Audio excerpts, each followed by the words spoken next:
তো ভিউয়ার্স, আপনারা এই যে দেখতে পাচ্ছেন আমার ছাদের মধ্যে বাগানে সুন্দর 2টা ট্যাবের মধ্যে আমি চারা রোপণ করেছি। তো এইগুলা হচ্ছে আপনার চারা। তো এগুলো বেশি দিন হয় নাই, আমি বেশ কয়েকদিন হলো লাগাইছি।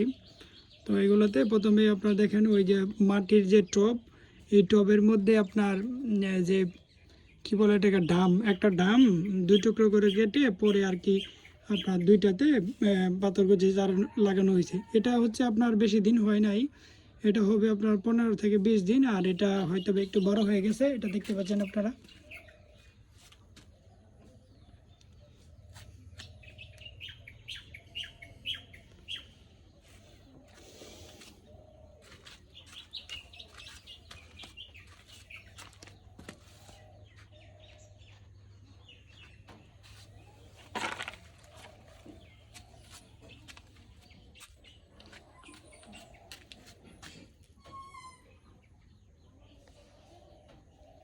প্রত্যেকটা চারার কালার দেখুন কত সুন্দর, খুব ভালো হেলদি হয়েছে।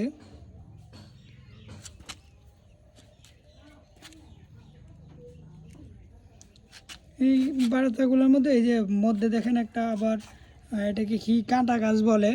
আর পাথরকুচি গাছেও আপনার প্রত্যেকটাতে কাঁটা আছে। হ্যাঁ, এই কাঁটাগুলো আপনার ইয়া করবেন, আপনারা যারা চারা রোপণ করেন খুব সাবধানে ধরবেন আর কি, যাতে আপনার ইয়াতে না লাগে।